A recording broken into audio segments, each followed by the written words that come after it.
Hello friends, welcome to the new episode of my channel. আমি অরিত্র। এখন এই ভিডিওর মধ্যে আমরা কথা বলবো যে রাজা সাহেবের ট্রেলার নিয়ে, যেটা একটু আগে রিলিজ করে গেছে। অনেক বড় করেছে তারা ট্রেলারটাকে। তো পোঙ্গল উপলক্ষে রিলিজ করছে 2026-এ। ছবিটা বারবার পোস্টপন্ড হয়েছে।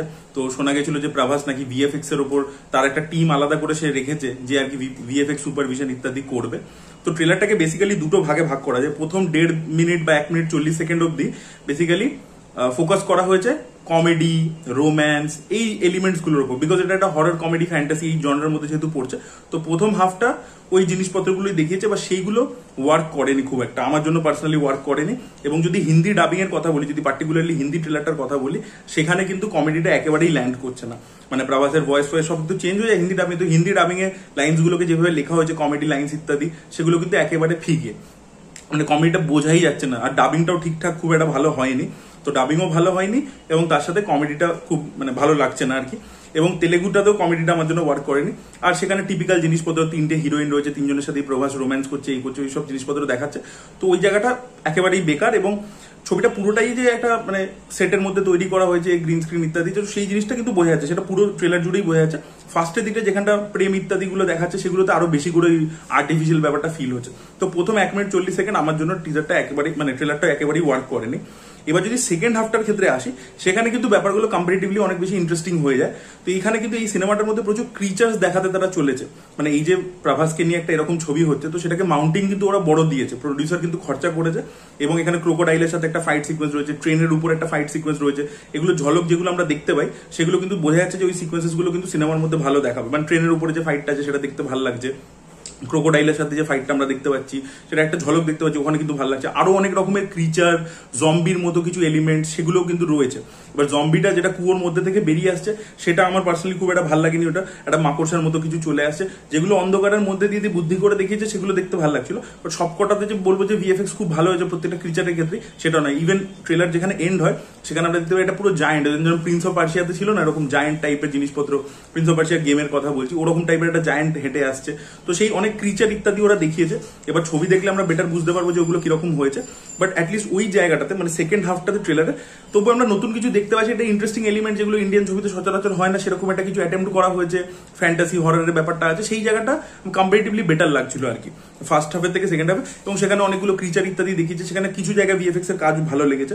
আর এখানে তো আমরা তো জানি যে এখানে যে প্রভাস সেই ক্যারেক্টারটা যাচ্ছে, সঞ্জয় দত্তের মানে সঞ্জয় দত্ত দাদু হতো, তো তার বাড়িটাও বিক্রি করতে চাইছে। সঞ্জয় দত্তের আত্মা চলে এসছে এবং বিক্রি করতে দিচ্ছে না। তো সঞ্জয় দত্তের একটা পাস্ট রয়েছে, সঞ্জয় দত্তকে খুব ডেট্রিমেন্টাল ওয়েতে, মানে কোনো ডায়লগ ইত্যাদি সঞ্জয় দত্তের নেই, বাট বোঝা যাচ্ছে যে ওর দাদু সে আর কি কিছু হয়তো ব্ল্যাক ম্যাজিক জানতো বা কিছু করতো, কিছু বলি টলি দিত, সেরকম আমরা কিছু শর্টস দেখতে পাচ্ছি। বোমানিয়ানি এখানে একজন মানে সাইকিয়াট্রিস্ট টাইপের হয়েছে, যে মানে ওকে হিপনোটাইজ করে ওর ভিতর থেকে আর কি পাস্টের গল্পগুলো হয়তো বার করছে, এরকম কিছু থাকতে চলেছে। তো সেই জিনিসপত্রগুলো, সেই অ্যাঙ্গেলগুলো থাকবে, তো সেগুলো ইন্টারেস্টিং লাগছে আর কি, খারাপ লাগছে না।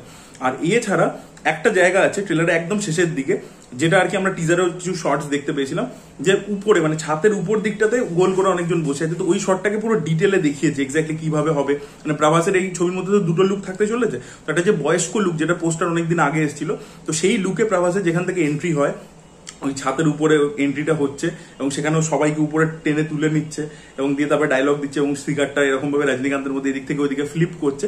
ওই জায়গাটা কিন্তু দেখতে সব থেকে বেশি মজা ট্রেলারে যদি কোনো পোর্শনে লেগেছে, সেটা হচ্ছে ওই জায়গাটাতে। কারণ ওখানে প্রভাসের অ্যাটিটিউডটা বেরিয়ে আসছে, প্রভাসের যেটা লার্জার দ্যান লাইফ অ্যাটিটিউড আছে, সেটা কিন্তু পার্টিকুলারলি ওই সিনটাতে বেরিয়ে আসছে। এবং ওটা প্রপারলি অনেকটা বড় একটা সিনের মতো করে ট্রিট করা হয়েছে। ওর এন্ট্রি, ও বসছে, সিগার ধরাচ্ছে, সেটাকে ফ্লিপ করছে মুখের মধ্যে, ডায়লগ দিচ্ছে। তো সেই জিনিসপত্রগুলো না দেখতে ভালো লেগেছে, মানে প্রভাসের ওই জায়গাটা অ্যাটিটিউডটা বেশ ভালো লেগেছে। তো সেইটা ভালো লেগেছে। আর যেটা বললাম সেকেন্ড হাফে যে ওয়ার্ল্ডের জিনিসপত্রগুলো দেখতে পাচ্ছি, যে একটা ওয়ার্ল্ড তৈরি করেছে পুরো আর্টিফিশিয়াল মানে ফ্যান্টাসির একটা ওয়ার্ল্ড, সেটা আর কি দেখতে ভালো লাগছিল, ইন্টারেস্টিং লাগছিল। এবার দেখা যাক ছবির মধ্যে কিভাবে মারুতি এক্সিকিউট করেছেন। এর আগে ওনার যে ছবি দেখেছি, সেই ছবিগুলো কোনোটাই সেই আপ টু দ্য মার্ক হয়নি। এবার হতেই পারে এই ছবিটা খুব ভালো বানিয়ে দিল, সেটাও হতে পারে। বাট অ্যাটলিস্ট চেষ্টা করা হয়েছে যে একটা নতুন টাইপের ওয়ার্ল্ড ক্রিয়েট করবো।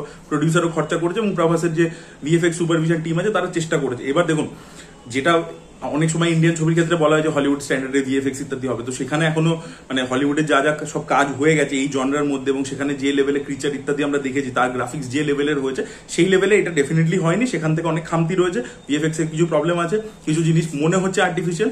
সেই জিনিসটা মানে হলিউডের ছবিতে বোঝা যায় না, মানে ওটাকে রিয়েলি মনে হয়, মানে আজকাল ডাইনোসর দেখছেন, ওটাকে রিয়েল মনে হয়। সেই ব্যাপারটা ইন্ডিয়ান সিনেমাতে এখনো আসেনি। সেটা সব থেকে বেস্ট বিগ বাজেটের ছবিগুলোতে এখনো আসেনি। রাজামৌলির ছবিতেও আর্টিফিশিয়াল ব্যাপারটা হালকা বোঝা যায় এখনো অব্দি, apart from the tiger sequence in RRR, যেটাতে আমার মনে হচ্ছে যে পুরোটাই রিয়েল লেগেছিল। রাজামৌলিও এখনো সেই লেভেলটাতে পৌঁছাতে পারেনি, and that is because of the budget and all, but তবু এটা চেষ্টা করা হয়েছে, সেই জায়গাটা ভালো লাগছে।